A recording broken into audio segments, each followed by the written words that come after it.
Olá, você que está conosco em mais um webinário da Pastoral Ubra. Seja bem-vindo a esse momento. Nessa noite, nesse momento, nós vamos conversar com o professor, doutor Ernie Seibert, que eu pretendo também apresentar neste momento, nosso convidado, né, desse momento de conversa.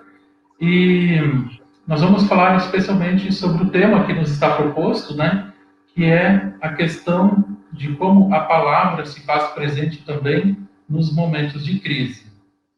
Então, o professor e doutor Ernie Seibert, ele também é atualmente o diretor executivo da Sociedade Bíblica do Brasil, isso desde 2018. Ele é casado, ele tem 4 filhos, ele iniciou a sua vida de trabalho como pastor da Igreja Luterana, no interior do Rio Grande do Sul, na cidade de Piratini. Também foi pastor em São Leopoldo, no Rio Grande do Sul, e depois exerceu a atividade de professor da Escola Superior de Teologia em São Paulo, desde o ano de 1985. Nessa instituição, né, no Instituto Concórdia de São Paulo, Escola Superior de Teologia, ali ele desempenhou diversas funções, né? Ele foi responsável pela área de publicações, implementação também da educação teológica de extensão. Ele foi deão acadêmico. Dentro desse mesmo período, ele foi também vice-presidente da Igreja Evangélica Luterana do Brasil. E depois também ele foi já professor convidado da Faculdade de Teologia da Universidade Metodista, em São Paulo, também do Instituto Mackenzie, no programa de doutorado em Teologia, em São Paulo. Ele também já foi coordenador das sociedades bíblicas em países lusófonos. Ele também foi membro da diretoria das Américas das Sociedades Bíblicas Unidas, presidente também da Associação Brasileira de Editoras Cristãs, membro da diretoria da Associação Brasileira de Editoras Cristãs, já foi também diretor global de comunicação e parcerias das Sociedades Bíblicas Unidas e também secretário de comunicação social e arrecadação da Sociedade Bíblica do Brasil de 1998 até 2018. A sua formação acadêmica é bacharel em teologia pelo Seminário Concórdia de Porto Alegre. Ele também é mestre em teologia pelo Seminário Concórdia e também doutor em ciências da religião pela Universidade Metodista de São Bernardo do Campo. E ainda tem também MBA em serviços, MBA em marketing de serviços, pela Fundação Instituto de Administração da Universidade de São Paulo. E dentre outras atividades, né, que já exerceu e exerce, também diretor do Museu da Bíblia da Sociedade Bíblica do Brasil, em São Paulo, e do Centro Cultural da Bíblia, no Rio de Janeiro, e ainda também responsável pela comunicação e marketing do Centro Latino-Americano para Desenvolvimento e Produção das Escrituras. E também tem diversos artigos publicados, trabalhos e livros. Dentre eles, eu destaco aqui alguns pela editora Concórdia, que são O Namoro ao Casamento, A Igreja Hoje, A Introdução às Confissões Luteranas e A Missão de Deus de um Novo Milênio, Diante de um Novo Milênio. E ainda também pela Sociedade Bíblica do Brasil, A Bíblia na Escola e também Um Dia de Cada Vez. Muito bem, é um currículo extenso, né, professor? Já tem bastante anos aí de estrada. Eu vou chamar de professor, né, porque ele foi meu professor também no período em que estudei no Seminário Concórdia de São Paulo. Então, aqui nesse momento de debate, eu não posso deixar de chamá-lo de professor. Seja muito bem-vindo. Obrigado, uma alegria rever você e uma alegria participar dessa live aqui aí da UBRA. A UBRA é uma universidade que eu acompanho desde o seu início. Isso já mostra um pouco minha idade. Tempo que ela era faculdade canoense em Canoas, e aí veio todo o processo e até sua expansão pelo Brasil, as dificuldades que ela enfrentou. Enfim, a gente torce muito pela educação e pela educação da UBRA de forma bem especial. Bom, professor, obrigado. E realmente nós estamos aí nesse mês agora de agosto, né? A Universidade Luterana está completando seus 48 anos, né? Foi agora há poucos dias. Seus 48 anos de atuação, desde quando começou como faculdade canoense, né? E depois também desde 1988, então, como Universidade Luterana. Muito bem. E hoje à noite, então, né? E talvez alguns irão também participar ou assistir esse nosso momento em um outro momento, né? Nós estamos aqui no início de noite de uma terça-feira, né? E que bom que a gente possa ter aqui também um momento abençoado, né, de conversa e de trocas, né? E o nosso objetivo aqui é falar um pouquinho sobre a importância da palavra em momentos de crise. E aí vem uma pergunta para nós, né? O que são crises? Será que nós já passamos por alguma crise em algum momento? Né? Como é que nós vivemos momentos de crise? A crise acompanha a existência humana. São todos momentos, digamos, que você olha para o futuro e você não tem certeza, a tua experiência do passado não te dá garantias de como vai ser o futuro. Então, essa insegurança e possibilidades, e quase sempre com algum clima de ameaça, faz isso. É interessante, esse é um dos aspectos da crise. Outra questão da crise também, aí vem muito conhecida a escrita chinesa para a crise, diz que tem dois aspectos. Um é uma ameaça e o outro é uma oportunidade. A crise sempre tem esses dois aspectos. Ele mostra ameaça e oportunidade. Na nossa experiência aqui no Brasil, a crise faz parte do nosso dia a dia. Eu hoje, procurando um assunto na internet, procurei lá por uma palavra e apareceu: vivemos a maior crise da nossa história. Isso foi dito há 2 anos atrás. Então é interessante, né? No jornal tem um pouquinho de sensacionalismo, mas estamos vivendo a maior crise da nossa história. Quer dizer de hoje, então. Mas isso é um pouquinho para ver, ilustra um pouco como é a questão da crise na experiência humana. Mas sempre é um momento de decisão para o futuro, como você reage diante de uma situação para o futuro. E aí se instala a crise. Sim. É interessante a gente pensar nisso, né? Muitas pessoas jovens, inclusive assim, adolescentes e jovens hoje acadêmicos até aqui da nossa universidade, de outras, né? Talvez olhem para esse momento, né? De crise, né? E a gente que já tem alguns anos a mais de estrada sabe que todos nós já passamos por exemplo, crises econômicas, né? Eu lembro que antes de ir lá para o seminário, em 1990, em São Paulo, né? Eu já trabalhava, nós tínhamos uma economia familiar, lógico, é muito diferente do mundo de hoje, onde cada membro da família vai para um lugar diferente, né? Mas eu lembro assim que nós vivíamos, por exemplo, uma crise econômica de inflação de 70%, 80% ao mês, né? E eu hoje em dia olho para trás e penso assim, como meu pai e minha mãe conseguiram nos criar em meio, por exemplo, a uma crise econômica tão, né? Violenta. Né? Tem uma expressão que a maioria não vai entender hoje em inglês, que era muito comum naquele tempo, overnight. Né? Overnight, sobre a noite. Essa era uma forma de investimento bancário. Você investia no fim do dia e no outro dia tinha um rendimentozinho a mais na sua conta. Overnight. Hoje, overnight, a gente dorme quando é bem sucedido. Então, acontece.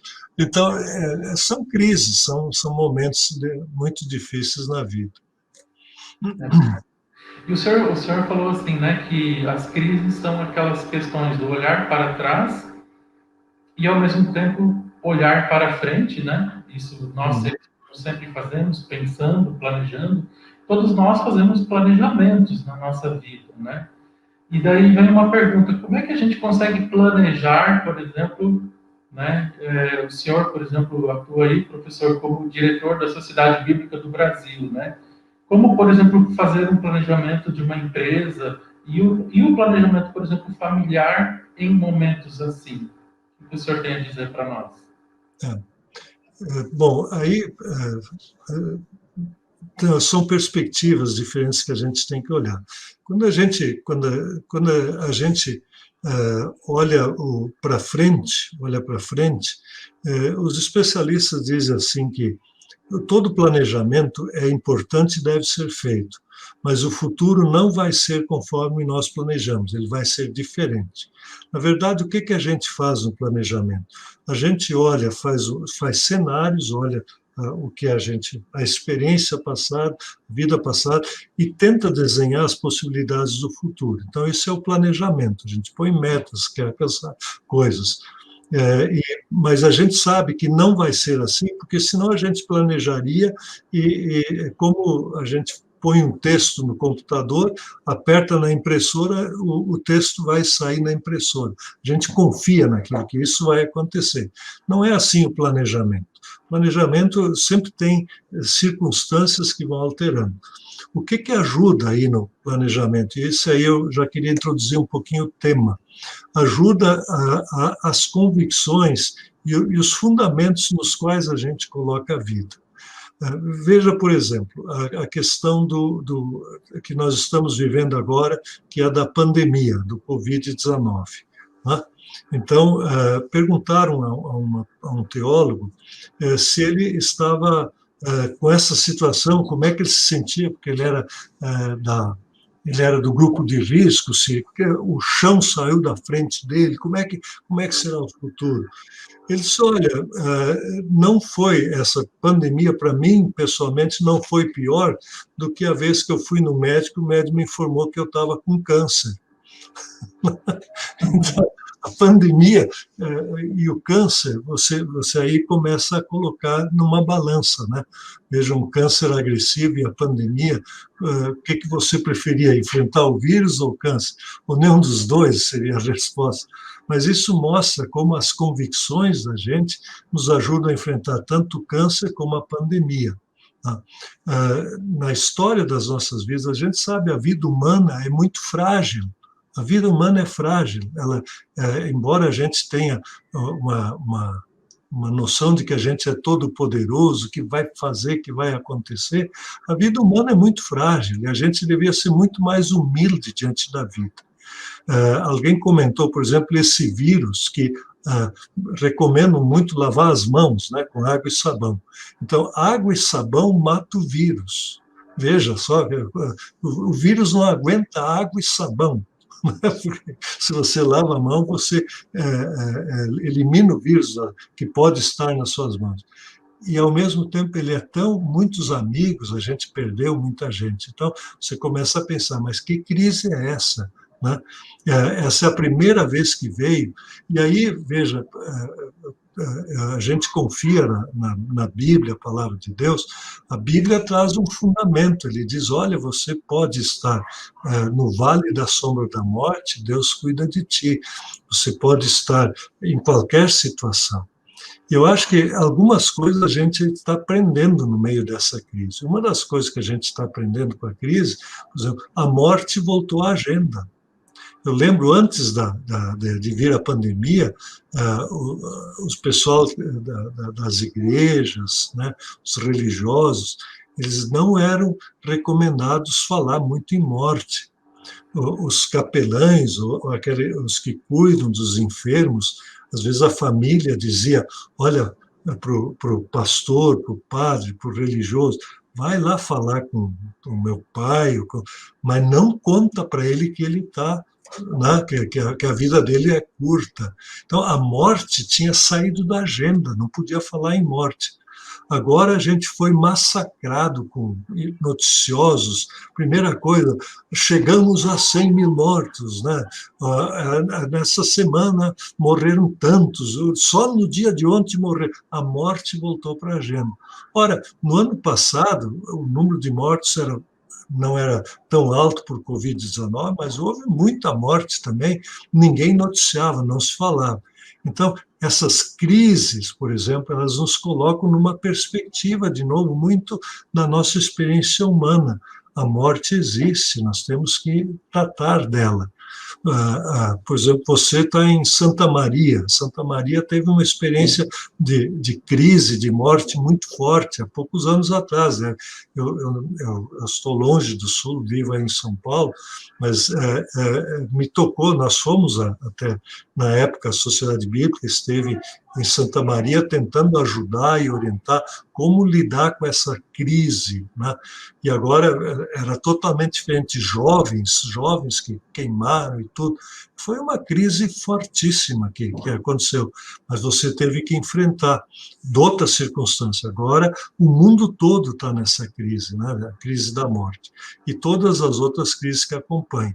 E nesse momento, eu vejo como é bom que as pessoas se sentem consoladas.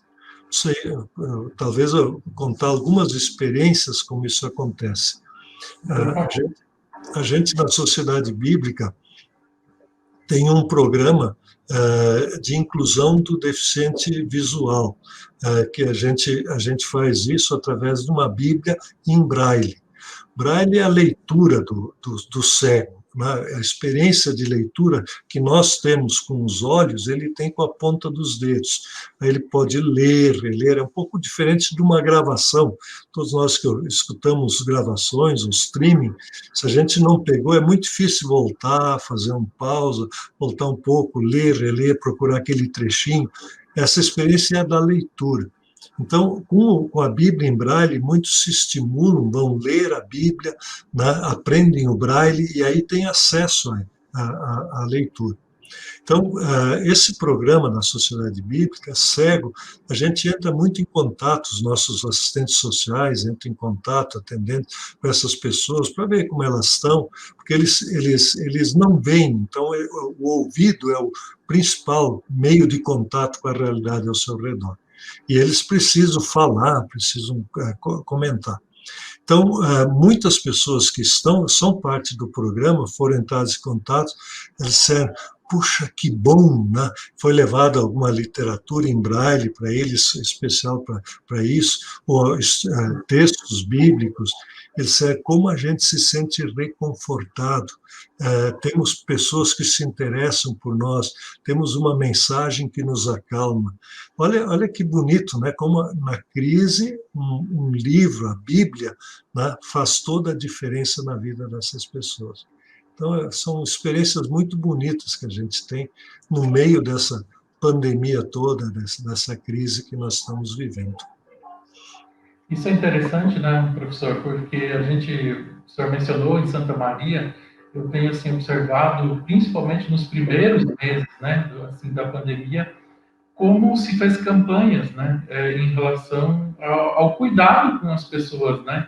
Então essa questão, por exemplo, primeiro o cuidado próprio com a saúde e da sua família, das pessoas mais próximas, mas essa questão, por exemplo, banco de alimentos, como tem aqui na cidade, doação de sangue também, né.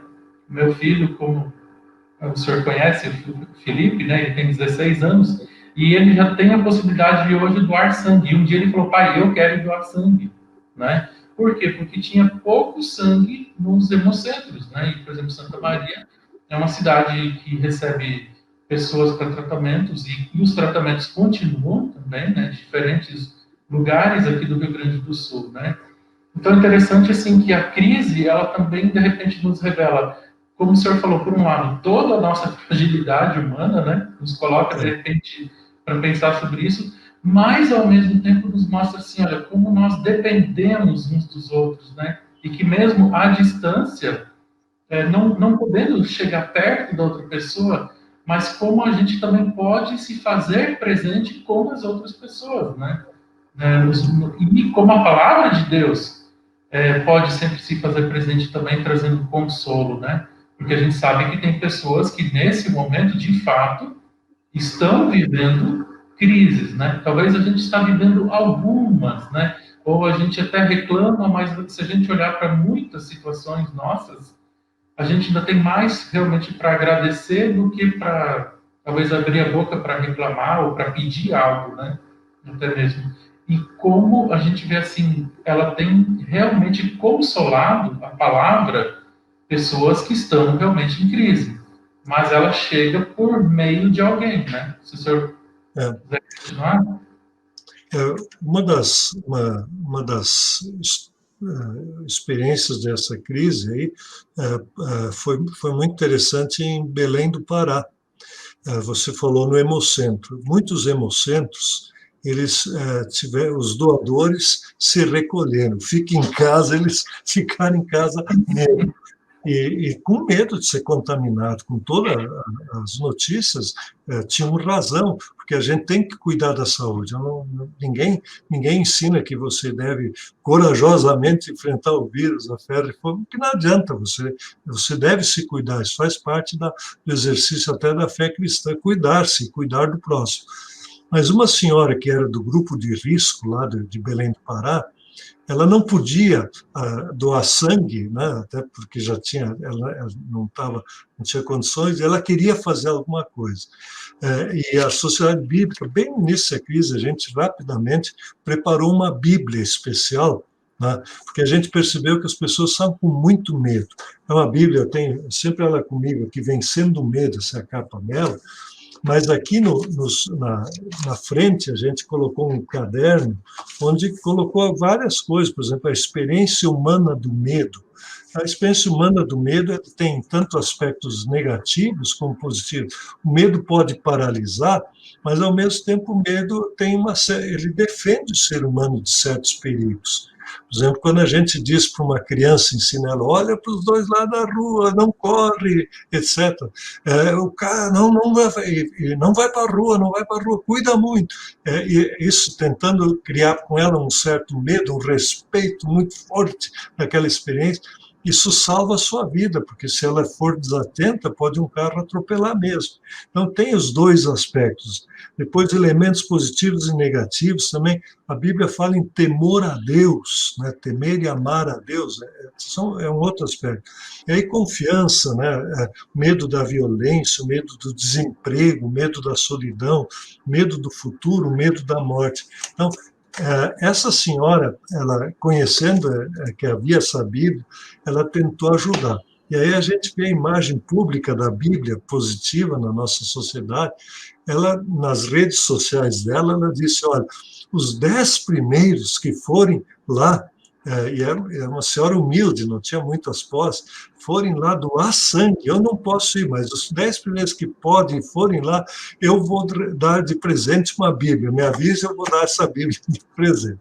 Então, como a Bíblia também é motivadora para essa generosidade, para o amor ao próximo, muitas pessoas despertam essa generosidade, esse amor, exatamente no momento da crise, porque ela fica refletindo. E todos nós somos frágeis. Assim como nós precisamos de ajuda, os outros também precisam de ajuda. Não é à toa lá que Jesus disse que tem 2 grandes mandamentos: amar a Deus sobre todas as coisas e amar ao próximo como a si mesmo. Amar ao próximo, isso, na crise, a gente se desperta também para esse aspecto bonito da generosidade. E esses textos, como a Bíblia, eles fazem a gente despertar para essa realidade do ser humano e para olhar para o futuro com esperança, com o sentimento de que pode ser diferente e dá para mudar e ajudar as pessoas. Isso se viu acontecer muito durante essa crise também. Verdade. Professor, eu gostaria de chamar a atenção aqui de alguns comentários que nós temos, né? Nós temos aqui um colega nosso, o pastor Maximiliano, diz lá, boa noite, vamos estar com vocês, né? E também o colega Mário Yudi Fukui, também que está nos acompanhando, e diz um abração ao mestre Zybert, um abraço aqui do seu eterno aluno, bênçãos nesse webinário, querido professor Zybert, abençoada a condução, pastor Renato. Muito bem. O aqui, ele também chamou atenção. Em geral, as pessoas parecem concordar que a pandemia trouxe desafios e oportunidades. Como o senhor avalia a maneira como o cristianismo brasileiro está lidando com estes desafios e oportunidades? Acho que Depois a gente tem mais uma outra pergunta ainda também do Maximiliano, Mas acho que vamos para essa daqui primeiro, então, professor? Vamos para essa aqui primeiro, que é muito boa. Primeiro, um abraço para o Mário também. Saudades de você, viu, Mário? Você ainda está aí assistindo. Um abraço para o Maximiliano também. Bom, a questão de desafios e oportunidades, como o cristianismo brasileiro está lidando. Foi feita uma pesquisa em igrejas, né, como é que as igrejas estão lidando com essa questão da pandemia.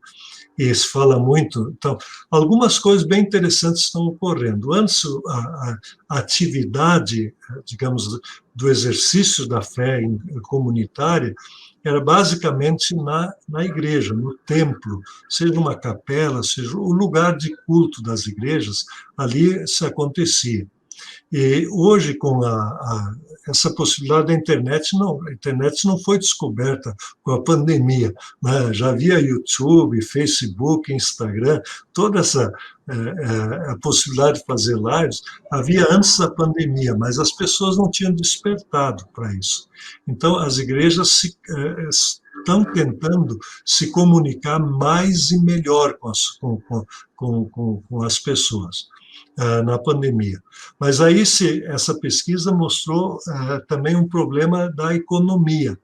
Existem algumas igrejas, essas estão nas manchetes, sempre grandes igrejas, que têm recursos e tal, essas igrejas estão conseguindo sobreviver com maior facilidade durante a pandemia, até com seus templos fechados.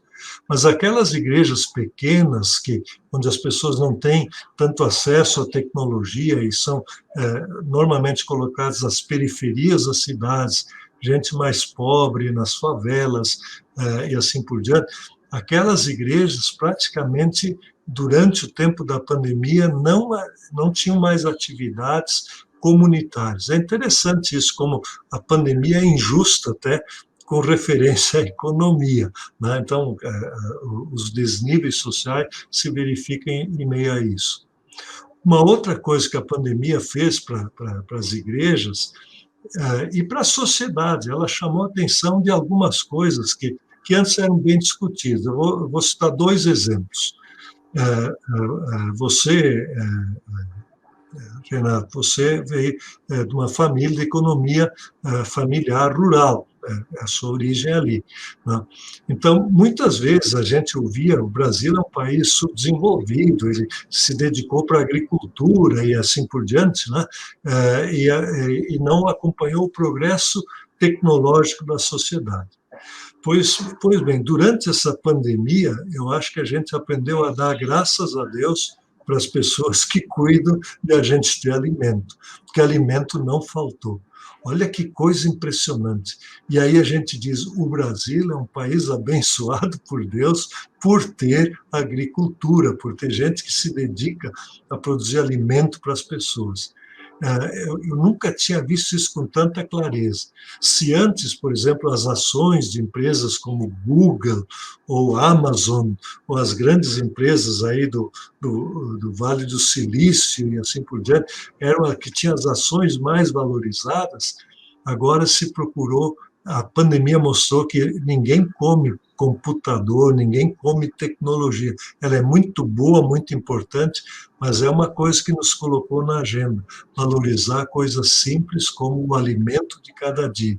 Então, vale a pena a gente dar graças a Deus por ter alimento. Um outro tema que entrou muito forte nessa pandemia foi a questão da família, né? Que quando começaram a fazer a questão de fique em casa, né? E tal, né? E houve uma pressão até com o fique em casa com quem? Né? Porque a família estava desestruturada. Os filhos maiores estudam, os filhos pequenos têm a agenda cheia, era terceirizada a função dos pais, às vezes é o avô que cuida, às vezes outra pessoa cuida, a creche cuida, agora fica em casa. E as pessoas tiveram que ficar em casa com os filhos, com o marido e a mulher. Houve uma outra estatística que mostrou que durante a pandemia o número de crises familiares cresceu. Então, conviver com a família se viu que não é tão fácil assim no mundo que estava construindo outros valores. Mas na hora do vamos ver, na hora da dificuldade, onde é que você fica? Você fica em casa. Se você fica doente, quem é que vai cuidar de você? É a família. Então a gente aprendeu a valorizar coisas que antes pareciam que não eram fundamentais, como a comida, como a saúde, como a família. Então, eu acho que são pequenas lições que a crise da pandemia nos chamou a atenção. E aí são princípios também, princípios que são praticamente universais, mas que precisam. Por exemplo, falar de amor na família, falar de amor. Não de interesses, mas de amor. Amor é o desinteresse, interessar-se pelo outro. Falar de perdão. O que se aprende é intriga, se aprende, às vezes, separação. Se não dá certo, separa. Ninguém diz, se não dá certo, perdoa e tenta de novo. Você tem que ficar em casa, né? É interessante, a Bíblia tem uma história do filho pródigo que saiu de casa e ele voltou. E quando ele voltou, o pai o recebeu em casa, ele ficou em casa.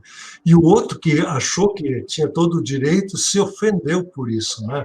Então, são dois filhos, né? Os dois perdidos. Então, ficar em casa, tem muita coisa a aprender para ficar em casa. Acho que nos ajudou muito essa crise a valorizar de novo família, como é importante essa relação de marido e mulher, de pais e filhos, do avô, dos netos, do tio, da tia, como isso faz falta, esse contato humano. Eu acho que é outra coisa que com a Bíblia nós aprendemos, né? Porque esse era um plano divino. Não é bom que o homem esteja só, não é bom que ele esteja isolado, né? Por isso que Deus fez companheira, companheiro, um auxiliador do outro. Fique em casa, porque ali você tem uma unidade da sociedade. Que bonito isso, né? A gente reaprendeu durante a pandemia. É verdade, professor. E é interessante tudo isso que o senhor comentou, a gente vai pensando nas relações da gente mesmo, né? Ou seja, da nossa família, com os nossos amigos, com a nossa igreja, né? A pergunta inicial como era essa, religiosidade, e acho que a vida religiosa em si, a prática religiosa, ela tem mudado muito também, e certamente vai mudar, né? Também. E a gente vai reaprender também nesse contexto, né? Ainda o Maximiliano, ele também fez aqui ainda uma outra pergunta, né? Ele diz assim, olha, o tema do nosso encontro é a importância da palavra em tempos de crise. O senhor já teve contato com muitas comunidades cristãs. Que história poderia partilhar que exemplifica este título, né? Ou seja, essa questão da importância da palavra em tempos de crise. Tem várias histórias. Por exemplo, em várias partes do Brasil, as igrejas cristãs, elas quase sempre elas têm um cuidado comunitário com ou membros que estão em situação difícil, desempregados. Eles normalmente fazem uma cesta básica ou juntam roupas e tentam, de alguma forma, ajudar os necessitados. Isso faz parte da tradição cristã. Tem até uma história da igreja antiga, né, que o Império Romano, quando não era, a igreja não estava ainda institucionalizada no Império, né, os representantes do Império falaram com um bispo para que eles iriam lá buscar as riquezas da igreja, que ele não pagava. Essa é uma questão, não paga imposto. E o bispo disse, podem vir amanhã de manhã, eu vou deixar tudo organizado, vocês vão poder levar as riquezas da igreja. Outro dia de manhã, quando vieram os representantes lá, a igreja estava cheia de mendigos e pessoas pobres que eram alimentadas pela igreja. Ele disse, aqui está a nossa riqueza, nós conseguimos ajudar muitos seres humanos com aquilo que nós fazemos aqui na igreja. Interessante esse aspecto da igreja. Mas, durante a pandemia, para ir para a pergunta do Maximiliano, muita gente, igrejas e até organizações que não são igrejas, por exemplo, no Paraná, aconteceu de um supermercado pedir, e ele mesmo ajudava dando cestas básicas para os necessitados. Mas eles viram que aquilo não bastava, precisava uma palavra especial. E aí eles começaram a colocar em cada cesta básica um exemplar dessa Bíblia, por exemplo, né? Para que as pessoas tivessem esperança. Né? E as pessoas se alegravam. Essa experiência que aconteceu tanto em igrejas como em outras instituições, que além do alimento para o corpo, dava um alimento para o espiritual também. Essa foi uma vez uma das histórias que mais me impressionou no trabalho de sociedades bíblicas. Isso aconteceu em Ruanda, na África. Em Ruanda aconteceu há muitos anos atrás, muito e pouco depende para quem, né? Mas faz uns 20, 30 anos atrás, aconteceu um dos maiores massacres da história da humanidade. Foi um genocídio que aconteceu lá.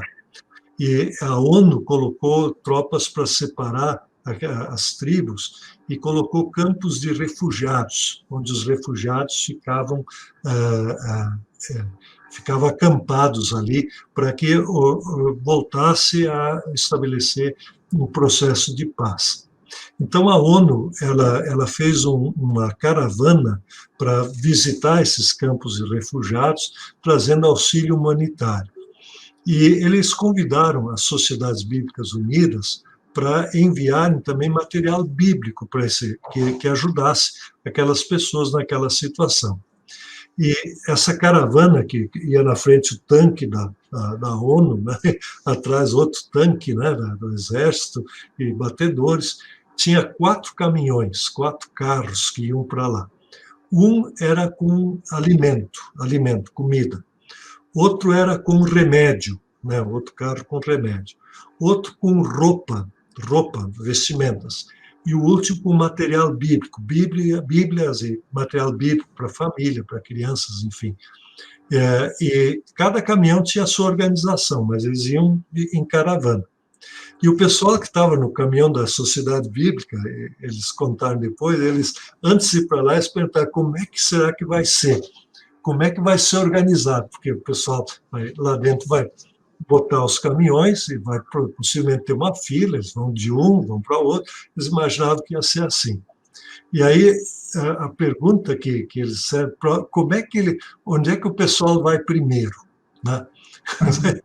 Onde é que um campo de refugiado vai primeiro? Vai procurar comida, vai procurar remédio, vai procurar roupa ou vai querer um material bíblico? E eles estavam com essa dúvida. Tem um sociólogo que eu lembrei muito, né, Abraham Maslow. Ele é muito conhecido nos meios universitários, que mostrava o realce relativo das necessidades humanas. Ele diz quais são as primeiras e as últimas. Né? Ele dizia que uma das primeiras era, como Freud, sexo, comida e sobrevivência. Né? Depois, comida vinha em segundo lugar e, finalmente, era a arte. E eles imaginavam isso. Eu acho que a maioria das pessoas, eu próprio achava que o pessoal ia em comida e remédio, depois roupa e Bíblia. Bíblia seria o último. E quando entraram lá, aquilo se formou espontaneamente, a fila começou pela Bíblia. E esse cara assim, mas por que começa aqui? E quando a gente não sabe, a gente pergunta, eles fizeram uma pesquisa, por que vocês estão vindo aqui primeiro? E a resposta foi muito curiosa, porque o que nós mais precisamos é esperança. Interessante esse valor, esperança, que a gente às vezes acha que é secundário, mas que a Bíblia traz. Isso aconteceu de uma maneira muito parecida, alguns anos atrás, numa grande inundação aqui em Santa Catarina, na região de Blumenau, e ali mais para o litoral, uma grande inundação. Quando aconteceu a inundação, aliás, essa história, quem gosta tem uma revista de comunicação que publicou essa história e depois ela saiu no Reader's Digest também, nas seleções, como uma história. É muito interessante. Quando deu a inundação, aí eu pedi para a pessoa, um jovem trabalhador da Sociedade Bíblica de Curitiba, eu digo, escuta, pega a caminhonetinha da Sociedade Bíblica e enche de material bíblico, especialmente para crianças, e vai nos lugares que estão alojados as pessoas que estão fora de casa, que a casa está debaixo d'água. E vê lá se eles querem, né? Aí ele me perguntou, escuta, não dava para eu comprar algumas cestas básicas, levar mais algumas coisas desse tipo para eles? Eu disse, olha, numa organização, você sabe, você tem que trabalhar com orçamentos, né? Eu digo, eu não tenho nem orçamento para te autorizar a fazer o que eu estou pedindo para você fazer.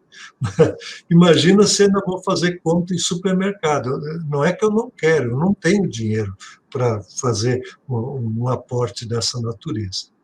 Eu digo, mas faz o seguinte, vai lá e diz, eu sou da Sociedade Bíblica, eu tenho aqui alguns materiais, não sei se serve para vocês, fala com o pessoal que está cuidando e oferece. Se eles não querem, se eles precisam de outra coisa, você agradece muito para eles e não insiste, não é que a gente vai querer aproveitar da desgraça para forçar a colocar uma Bíblia.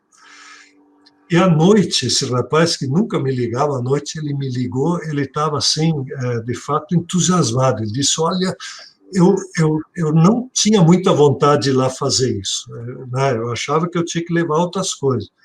Mas quando eu cheguei lá, eu dizia que era de Sociedade Bíblica, mostrava o material, todos diziam, foi Deus que mandou você aqui. Porque até comida, a gente não está passando fome, que o pessoal traz comida. Roupa a gente tem e não adianta ter muita roupa aqui. A casa está debaixo da água, tem que esperar a água baixar para ver. Agora, vocês estão trazendo o que nós precisamos, esperança. Interessante, isso a gente vê também nessa crise, né? A importância de ter um livro, um material, como a Bíblia, que traz esperança para a pessoa. Isso é a diferença, às vezes. E isso é muito difícil entrar na nossa cabeça. Isso parece muito pós-moderno, né? A gente que foi na modernidade, muito científica, primeiro o cara tem que comer, depois o cara tem que não sei o quê. E aí, quando der, ele vai pensar essas coisas secundárias. Eu acho que essas crises nos ensinam que tem valores muito mais importantes que aparecem numa palavra de Jesus, nem só de pão viverá o homem, né? É mais de toda palavra que sai da minha boca. Tem uma palavra que dá esperança e ela recupera doentes, ela ajuda famintos, ela dá esperança, dá sentido na vida. Isso foi o que a gente notou mais uma vez, está notando no meio dessa pandemia. Interessante, professor, que o senhor falou essa questão, esperança, né? E a gente entende que é uma esperança que vai muito além também dessa vida aqui neste mundo, né? A gente muitas vezes pensa assim, a questão da esperança, e ela é importante para nós aqui também, né? Dar essa esperança para o ser humano, né? Mas a gente sabe que a esperança daí que a Bíblia traz, ela também é algo muito mais amplo, né? A gente sempre lembrar. Quer dizer, ela ultrapassa esses caminhos da nossa vida, né? Os nossos dias, e ultrapassa, inclusive, as pandemias. Inclusive, a própria pregação da palavra de Deus, se a gente pensar como ela chegou até nós, né? No meio de muitas outras crises, né? Ao longo da história da humanidade. Crises lá no início do cristianismo, se a gente pensar de perseguições fortíssimas, queima de livros, né? Ali por volta do ano 250, como a igreja cristã, especialmente, também foi perseguida, né? E aí a gente vai entrando depois na Idade Média, quando ela já se estabelece, essa mesma igreja cristã, infelizmente, a gente pode dizer assim, ela também causou crises, muitas vezes utilizando a Bíblia, né? Nas suas mãos, né? E faz parte da história, mas mesmo assim a gente olha com um lado com vergonha talvez para trás, né? Por esse aspecto assim, quando ela é usada de uma forma errônea, né? Porque acho que a beleza da palavra de Deus é trazer isso, e é o que Deus realmente traz para nós, né? Olha, é a sua palavra, né? Escrita para nós, falando e buscando sempre trazer esperança, que ultrapassa a morte, que ultrapassa a questão do alimento, como o senhor falou, né? Do não só de pão viverá o homem, mas que aponta para a vida eterna também, né? Acho que essa é a beleza dela, e como a gente sempre precisa voltar a ela também beber nessa fonte, né? Realmente para a gente não esquecer também que a palavra, na verdade, se faz presente, talvez, na maior das nossas crises, como o senhor também já mencionou um pouco, né? O nosso pecado, né? Ou seja, ela traz esperança ali também, né? A questão da esperança e da Bíblia é interessante. Às vezes a gente acha que a Bíblia é um livro de regras e de perfeição. A pessoa olha ali e aí ela tem uma receita assim e ela tem que cumprir aquilo, cumprindo vai ser feliz. A Bíblia é um livro, 70% da Bíblia, daquele livro todo, 70% é história. História de seres humanos, história da vida real, não é história inventada. Por exemplo, quando um historiador escreve a história do Brasil, ou a história de qualquer, você sabe que é a história oficial, e hoje se procura ver ao lado da história o que aconteceu e tal, né? Porque às vezes a história estaria enfeitada. Olha, a Bíblia só pode ter a origem divina da Bíblia, ela fica porque ninguém teria coragem de escrever o que está escrito ali. Por exemplo, que o rei, né, que era o ungido de Deus, né, ele matou o vizinho para ficar com a mulher dele. Então, esse era o rei Davi. Né? E mostra como alguém que foi mandado por Deus lá e que estava com medo de ir lá falar com o rei para dizer isso aqui não se faz, isso está errado. Então ela mostra o pecado, mostra o erro, mostra, né? Mas ela não oculta isso da verdade. Os discípulos de Jesus tinham discussões bobas e eram os apóstolos, né? Quem é o maior, quem é o menor, né? O primeiro será o último, ou será o primeiro, essas inversões de valores, né? Às vezes queriam mandar, dizer, olha, aqui no mundo os poderosos te dominam, mas entre vocês não é assim. Né? Seja o primeiro aquele que te serve. Então, a Bíblia ela tem uma maneira de abordar que é muito humana, mas ao mesmo tempo é divina. Então, por isso que ela dá esperança, porque a gente se conhece, o ser humano tem justamente essas quebras de rotinas, essas quebras de perfeições. Né? A gente, às vezes, quer aparecer muito bem, tem a vaidade, mas a gente sabe que lá no fundo a gente não é tão perfeito, né? A gente tenta esconder isso e tenta mostrar. No mundo corporativo, isso é muito comum. Se alguém erra alguma coisa, ele tenta disfarçar para o patrão não saber, para o superior, o gerente não descobrir. Se ele descobre, ele põe a culpa no outro. Isso a Bíblia mostra que Eva fez, Adão fez, né? Botou a culpa no outro, e tentando parecer melhor.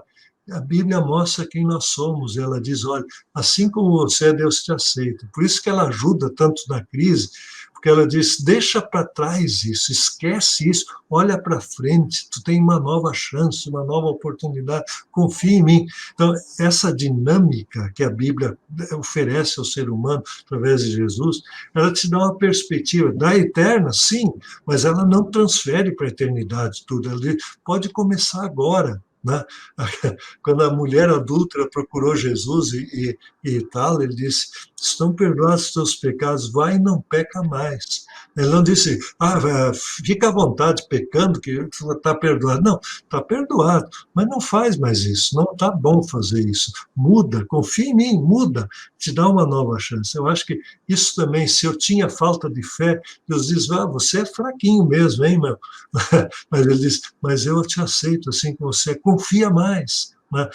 Melhora a tua vida, fica mais generoso, e isso começa a mudar. Então, com todas as nossas fraquezas, falhas, Deus nos aceita e Ele nos impulsiona para frente. Eu acho que aí você vê a dinâmica da crise de novo. Quando eu acho que eu estou perdido, Deus me dá a mão e diz, você é salvo, eu gosto de ti, eu te amo. Muito bom. Professor, nós temos aqui também, o Maximiliano agradeceu as respostas, né, e mandou aí um grande abraço para o senhor também. Obrigado. Nós temos a participação aqui do José Israel, Eu não sei se é o José Israel que eu conheço, talvez se ele puder comentar ali novamente de onde ele está falando, porque eu conheço o José Israel, que é um colega nosso lá do Tocantins, né? De Palmas, do Tocantins. Ele atua lá, né? Ele diz assim: boa noite. A esperança nos mantém no sentido da vida. Quando em Cristo temos a segurança. Um tema muito discutido da psicologia é a desesperança. Como relacionar a psicologia e a teologia na crise? Como o José Israel faz psicologia, eu acredito que ele talvez tenha essa pergunta até mesmo nessa. Se for o José Israel que eu estou pensando, né? Que nós conhecemos. Né? Muito bem, então essa pergunta, né? Como relacionar a psicologia e a teologia na crise? O senhor responde, professor? Vamos lá, vamos tentar pelo menos dar algumas pistas, né? A psicologia, ela estuda o aspecto humano, né, do comportamento, da psique. Então, o estudo da psicologia quer entender melhor o ser humano e seus sentimentos, as suas práticas. Tem várias escolas. Então, nesse sentido, é muito positivo. E ela ajuda, muitas vezes, a entender os processos que a teologia fala de outra maneira, né? Então, por exemplo, quando eu falo em arrependimento, né, que é um termo de característica religiosa e tal, a psicologia pode falar de reconsiderar a vida, de processos de câmbio e assim por diante, como fazer isso. Então, evidentemente, a desesperança é um grande problema para o ser humano. Muitas, no último século, houve muitas teorias que procuraram trazer ao ser humano alguma esperança ou explicar ao ser humano a vida e assim por diante. Então, se você pega escolas que queriam o progresso, a humanidade vai progredindo, era o positivismo que entrou em várias das correntes filosóficas do século passado. Outros tinham uma visão muito desesperada do ser humano, dizendo que o ser humano não é nada, ele é um animal, pertence à natureza, etc., e não tem nada de especial. Então, tudo há várias correntes, e elas às vezes não. Você olha uma, olha outra, e não acha um caminho no meio delas. Agora, o que a psicologia também diz? Quando o ser humano tem esperança, isso o sustenta para, por exemplo, na medicina, uma pessoa que não tem mais esperança de vida, ela muitas vezes desiste de viver e morre. Né? Não é que ela se mata, ela para de viver. Né? Há muitos casos, eu como pastor, vi casos até de jovens que perderam o sentido da vida. E aí não é que eles se suicidaram, mas eles morreram. Eu vi pessoas adultas também dizer, não tem mais esperança para mim. Ele não perdeu a esperança eterna, mas ele diz, aqui no mundo a vida não tem mais sentido. Então, a esperança é um motor, dá uma energia. E, às vezes, até pessoas, por exemplo, com enfermidades graves, que sabem que vão morrer, enfrentam essa situação, se tem esperança de uma vida eterna, de uma maneira muito mais corajosa. Claro que você pode dizer, puxa, isso é um subterfúgio da consciência e etc. e tal. Mas, por outro lado, também você vê que esses subterfúgios da consciência também falham. A mente humana cria para tudo que é lado. E aí essa palavra de esperança, ela às vezes dá um prumo, né? Ela orienta, ela segura a pessoa no meio desse desespero. E às vezes ela também ajuda a pessoa, e a pessoa diz, olha, eu lembro uma pessoa que eu trabalhei, que ela dizia não confiar em Deus, Mas aí eu perguntei, ele já está ficando velhinho, eu digo, mas como é que é quando a gente não confia em nada no futuro? Como é que é a vida? Eu estou repensando isso. Né? Estava repensando. E parece que a psicologia já notou que as pessoas que chegam a essa, essa terceira idade, alcançam aí os seus 70 anos, olhem para frente na vida, tem menos caminho andado que já caminharam até ali, começam a repensar. Será que aquelas minhas convicções eram tudo isso? Muita gente que trabalhou a vida toda para ganhar dinheiro, e aí ele olha para trás e diz, será que valeu a pena? Será que eu gastei a vida na coisa certa? Né? Então, eu acho que isso aí, a Bíblia, ela começa a te colocar alguns outros parâmetros para você refletir, e a esperança é um valor fundamental, eu acho, no ser humano. Como o amor é fundamental, o perdão, a esperança é desses valores essenciais para a vida. É verdade, professor. E obrigado aí ao Israel, então, né, pelo comentário dele, pela pergunta dele também, né, dessa relação psicologia, teologia, esperança e desesperança, né. Nós atuamos, a UBRA, né, como universidade, nós atuamos com digamos, uma fatia hoje bastante forte, que é a fase da infância, a adolescência e a juventude, né? Especialmente, lógico, hoje nós temos programas também aí para pessoas com mais de 40, com mais de 60, para quem já tem alguma graduação, voltar aos estudos também, né? Mas no momento agora que nós estamos tendo aí da Covid-19, o nosso setor educacional, assim como vários outros setores, estão sendo afetados, né? E certamente eu vejo, assim, uma palavra que talvez faz falta é a palavra esperança, né? Esperança até no sentido mesmo humano ainda também, né? No nosso contexto, assim, por que eu vou estudar, né? Por que eu vou me preparar para o futuro se eu nem sei se vai ter esse futuro? Ou se, quer dizer, as pessoas estão, às vezes, numa crise tão grande e como, de repente, isso mexe com as pessoas, né? Estão numa crise tão grande que parece que eu não consigo enxergar mais que vai ter o ano de 2021, que pode ter 2022, que eu posso constituir família, que eu posso sonhar, né? Que eu posso galgar alguma coisa na minha vida, né? E acho que isso é uma dificuldade, gente, das crises, né? Também.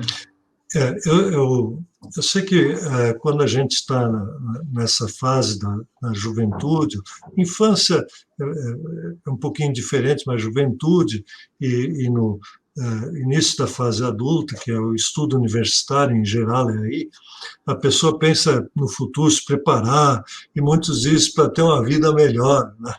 E isso mostra um pouco os valores das pessoas. Muito pai diz para os filhos, estuda para não precisar trabalhar como eu. Então, ele tem uma visão negativa do trabalho. Então, eu acho que até isso a Bíblia ajuda a dizer, estuda para você poder servir melhor ao seu próximo, te prepara para poder ser útil à sociedade. Então, você diz assim, mas eu não estudo para ganhar dinheiro? Não, não estuda para ganhar dinheiro. Ganhar dinheiro, o sustento é uma consequência do trabalho, né? O trabalho, o sustento do trabalho. É claro que a economia é uma das coisas mais fundamentais, mas a economia pela economia não tem sentido nenhum. Então, você tem que ter outra perspectiva de vida. Tem uma frase de Lutero, quando Lutero terminou o doutorado, ele disse, agora eu tenho uma responsabilidade muito maior. Naquela tradição universitária, aí ele tinha que ensinar a nova geração, ele era doutor, e ele tinha uma responsabilidade de ensinar a verdade, de ensinar corretamente. Né? Vejam como é diferente, ele não fez a pós-graduação para ter um melhor emprego, ele teve para servir melhor os estudantes, para servir melhor a comunidade. Eu acho que isso dá um sentido de vida. Por exemplo, um agrônomo, eu vou estudar para poder trabalhar melhor e ter uma alimentação mais sadia, para as pessoas terem o que comer, e eu ajudo nisso. Um médico, trabalhar para a saúde, um professor, eu vou trabalhar para estudar, para ajudar a nova geração a desenvolver-se plenamente para servir o outro. Então, e aí vem o lema, né, da ULBRA: a verdade vos libertará. Ela dá liberdade, não é uma frase que foi criada agora para campanha política. Essa frase é de Jesus, ela te liberta, você tem a vida pela frente, ela te enche de entusiasmo. Eu posso servir o meu próximo, eu quero me preparar para fazer o melhor. Eu escrevi uma oração que foi publicada agora na pandemia, dizendo: Deus, ajuda porque esses nossos cientistas possam desenvolver vacinas que salvem, que ajudem a humanidade a enfrentar crises como essa. Ajuda, né, médicos, ajuda todos os ramos do saber para que eles se preparem melhor. E isso é a universidade, é o universo do conhecimento. Não só a UBRA, todas as universidades fazem isso, né? Elas procuram preparar pessoas para que tenha pessoas muito bem preparadas para enfrentar as situações e ajudar a si próprios e aos outros. Então, isso dá uma nova perspectiva social, inclusive, quando a gente tem isso pela frente. Legal, né? Então, a gente pensar assim que a gente pode, né, como instituições também, fazer a diferença, né, na vida das pessoas, né? Eu lembrei um pouco aqui do ano passado, quando teve aquela questão lá em Mariana, Minas Gerais, da crise lá daquela barragem que estourou, né? Eu lembro que o senhor até fez um vídeo, pedi para um estudo com jovens da igreja, né? A gente estava exatamente falando, por exemplo, da questão das crises, por exemplo, das catástrofes, especialmente, né? Mas que a palavra de Deus também pode se fazer presente em situações de catástrofes, né? E o senhor hoje já trouxe também exemplos, né? Por exemplo, lá em Belém, lá em Manaus, né? E na sua atuação dentro da sociedade bíblica, assim, como é que a sociedade bíblica hoje está enxergando esse momento, né? Falando um pouco de instituição também, né? Para que se continue aí a dar esperança também às pessoas. A sociedade bíblica, digamos, tecnicamente, ela é uma ONG, uma organização não governamental de ação social. Porque o que faz a Bíblia? A Bíblia transforma vidas, né? Ora, transformando vidas, ela transforma a sociedade, transforma para uma sociedade melhor. Mas ela transforma vidas até numa perspectiva não só temporal, numa perspectiva eterna. Não só eterna, mas temporal também. Então, esse trabalho com a Bíblia que a gente faz, para que a Bíblia? Para que ler a Bíblia? Porque nós queremos transformar a vida, transformar as vidas das pessoas. É para isso que esse registro foi feito. Ele é para o nosso bem, para o nosso ensino. Não é para criar uma religião, não é para criar, para ser uma editora. Ele foi para transformar vidas. E esse é o trabalho da sociedade bíblica. A gente tem programas para trabalhar com a Bíblia, incluindo cegos. Estamos agora, já há muitos anos, trabalhando histórias bíblicas para deficientes auditivos, né, em Libras. Nós traduzimos a Bíblia para a língua do coração, né, pessoas que nunca tiveram acesso, a gente traduz isso, línguas indígenas. É um trabalho muito grande. A gente trabalha em hospitais, trazendo esperança para os enfermos e para os seus familiares. Trabalho em presídios, né, naquela situação extrema do ser humano. Tem projetos de recuperação de drogados, né? Então, todos esses programas, e a gente trabalha sempre em parceria com igrejas e organizações cristãs. Todas as igrejas, distintamente, elas trabalham e apoiam esse trabalho. E a gente vê, eu achei muito interessante, no New York Times, aqui no início da pandemia, eu li o artigo e me chamou muita atenção.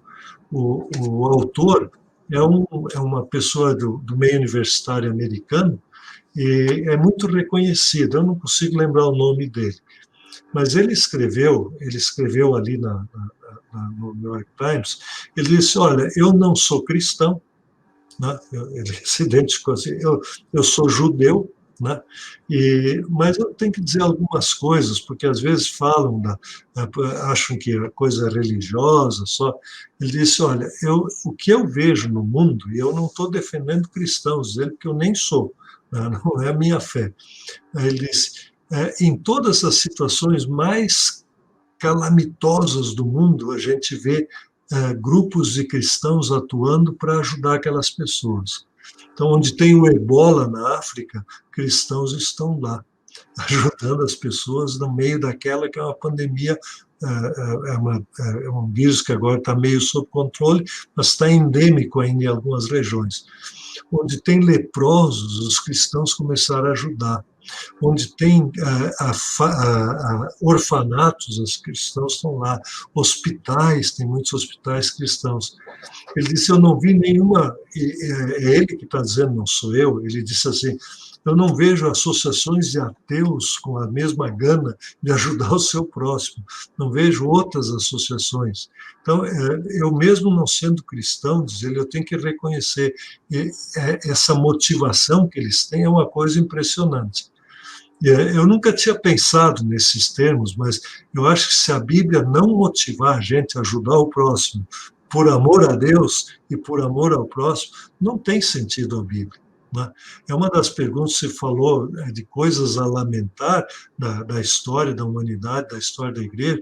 Uma coisa a lamentar, por exemplo, é que países cristãos estão entre os mais corruptos que existem no mundo, que pessoas usam a Bíblia, às vezes, para enganar o próximo, né? Que pessoas fazem mau uso, é de lamentar. Né? Isso só mostra que o ser humano é perverso mesmo, e que a mensagem, arrependa-se, né, deve ser dada inclusive para aqueles que andam com a Bíblia na mão, e confiem em Deus, mude a sua vida. Esse chamado contínuo ao arrependimento faz parte da dinâmica bíblica. Né? Então, eu preciso dele, porque às vezes eu também falho, eu erro. Então, ser humilde, né, são coisas que a Bíblia faz, e ela ajuda, ela ajuda na vida das pessoas. Muito bem.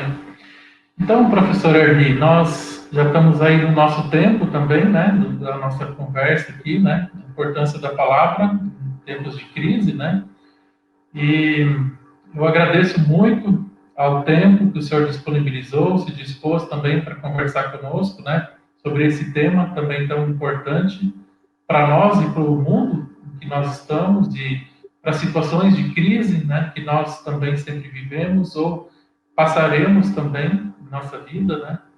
E eu gostaria, além de agradecer, ainda devolver a palavra para o senhor também, para deixar alguma consideração final, alguma mensagem final para a gente, então, concluir também esse nosso momento desse dia.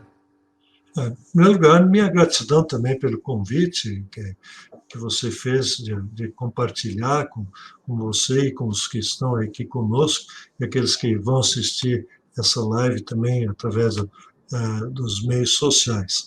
E dizer que vale a pena tentar. Uma das coisas que a gente está chamando muita atenção, por exemplo, quanto à Bíblia, como é que ela ajuda as pessoas. Há um caminho, normalmente, na pessoa adulta, né? Você tem que disponibilizar o texto. Quer dizer, a pessoa tem que ler, então, conhecer. Não uma lida. Né? Muita gente que tinha a Bíblia e nunca leu, quando leu, se surpreendeu. Achava que era um livro antigo, ultrapassado. Você começa a ler, surpreende. Então, leia, experimente. Né? O segundo passo é nessa experiência, veja se faz sentido. Né? Se você acha que tem uma lógica interna no texto. Dá uma experimentada nesse texto. E se você acha que faz sentido, confia nessa palavra. Esse de confiar, né, nisso que é dito, isso faz muita diferença. Né? Por exemplo, eu lembro quando eu estudei matemática, as tabuadas, eu primeiro tive que entender o que é essa tal da tabuada. Depois eu aprendi que aquilo é verdade, que 2 vezes 2 é 4. E já me ajudou muito na hora de pagar as coisas, para eu ter uma ideia quanto custa, né, as coisas, quanto né, a tabuada é muito importante. Mas eu nunca confiei na tabuada, eu sempre achei que era verdade, que era muito bom, mas eu nunca confiei. A Bíblia tem esse último passo, né? A gente conhece, experimenta, né, porque né, o ser humano se experimenta, né, tenta uma vez, né, leva a sério. Se você começa a experimentar, você vai ver que muita coisa e tudo que tem nela, né, começa achando algumas coisas que são verdadeiras, daqui a pouco você diz, olha, é verdade. E aí você pode confiar nisso, porque ela dá o sentido para a vida. E isso faz toda a diferença. Ela vai transformar a vida da pessoa, tanto aqui como dar uma perspectiva eterna, então, para a nossa existência. Obrigado a todos, Deus abençoe a todos. Amém, muito bom. Então, nós finalizamos aqui o nosso webinário da Pastoral desse dia, agradecendo as pessoas que estão nos acompanhando aqui, e depois também vão assistir ainda. Agradecemos ainda aqui o José Israel, né, que se identificou, ele mesmo lá de Palmas, no Tocantins. E também a Andréia Hanisch também escreveu aqui, muito bom mesmo, este momento, obrigado. Também, né, agradeceu aí por esse momento, pelas palavras. Né? Muito bem, então, Deus abençoe ricamente a todos, todas, né, e especialmente também aí ao nosso professor Erni, né, que disponibilizou o seu tempo, a sua sabedoria, as suas palavras também, neste webinário também da Pastoral. Tudo de bom. Um abraço. Tchau, tchau.